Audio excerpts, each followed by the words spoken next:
The marble floors of the corporate tower echoed with tiny footsteps.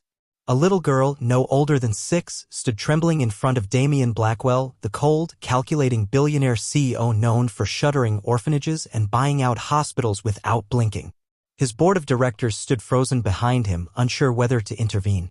She looked up, eyes wide and glossy with tears, her voice barely above a whisper. "Sir, please marry my mommy," she said. "She's all I've got left now." Damien stared at her, stunned. He'd been ambushed in mergers, attacked in court, and betrayed by business partners, but nothing had ever pierced him like this. The child fumbled with the picture frame in her tiny hands, offering it to him. In it, her mother, Claire Bennett, smiled softly, unaware that fate was about to entangle her life with the city's most powerful man. "I heard you're rich. And nice, sometimes," the girl added quickly, hope trembling in her voice. "You can help us. Please." Damien clenched his jaw. He hadn't seen Claire in 10 years, not since the night he walked away to chase fortune and forget love. The girl had her mother's eyes, and his. He couldn't move. Couldn't speak. For the first time in years, the billionaire felt the ice around his heart begin to thaw. And he didn't know what terrified him more, the possibility of saying no or the consequences of saying yes. Ethan Cole was a man built on precision, board meetings at 9, contracts signed by noon, and his emotions locked behind a glass wall. The world knew him as the ruthless CEO of Cole Industries, a billionaire who had no time for distractions, especially not family. So when a little girl burst into his office one rainy afternoon, escorted by a frantic secretary, his world tilted. "Are you Mr. Ethan Cole?" she asked, voice quivering. Her dress was damp, curls stuck to her forehead, but her eyes, big and familiar, held courage far beyond her years. "Yes," he replied cautiously, eyeing the woman behind her. "Claire Bennett." The name dropped like a stone in his chest. "She's my mommy," the girl said, grabbing Claire's hand. "She doesn't know I'm here, but I saw you in mommy's old pictures. You used to smile when you looked at her."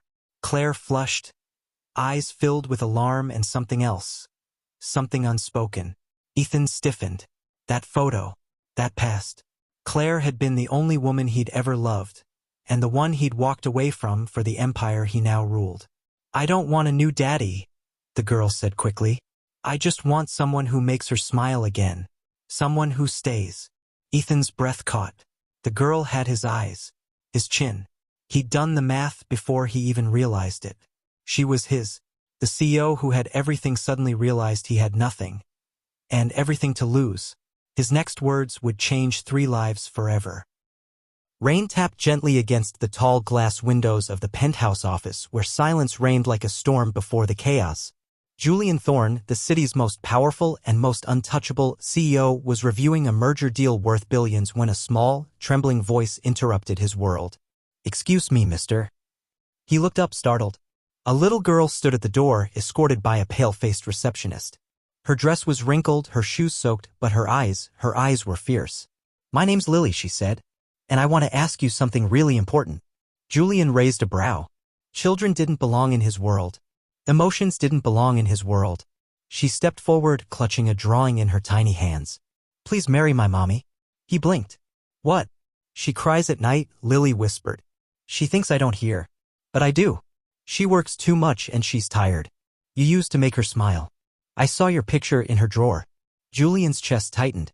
He hadn't seen Amelia, her mother, in over 7 years. Not since she walked away from the man who chose ambition over love. "I don't want a new daddy," Lily said bravely. "But I think you're supposed to be in our story." Julian's carefully constructed walls cracked, just a little. He looked down at the drawing, a house, a stick figure mommy, a little girl, and him. Labeled Julian, maybe?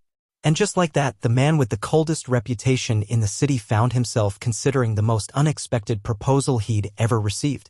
Not from a board. Not from a rival. But from a child. Nicholas Vale was known as the Iceman, a billionaire CEO who turned empires to gold and hearts to dust. He built walls thicker than the marble pillars of his penthouse and colder than the snow-covered city skyline beneath him. But nothing could have prepared him for the soft knock at his office door that winter morning. He looked up, expecting an assistant. Instead, a little girl stepped in, cheeks flushed from the cold, hands clasped tightly in front of her. Her coat was too thin for the weather. Her eyes were too wise for her age. "Are you Mr. Vale?" she asked, her voice small but steady. "Yes," he said, confused. She stepped forward, carefully placing a worn envelope on his desk. That's from my mommy. But she's sick right now, so I came instead.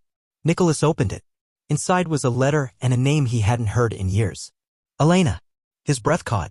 Elena had been his greatest love and the one who'd walked away when his ambition became too cruel. My name's Sophie, the girl said. Mommy told me never to bother you. But she also said you used to be kind before your heart turned to ice. Nicholas's fingers froze over the paper. Sophie's hands reached up, trembling as she gently touched his. You don't have to marry her or anything. Just come see her. Please. In that moment, something fractured. Not loudly. Not completely. But enough. The frozen heart inside the billionaire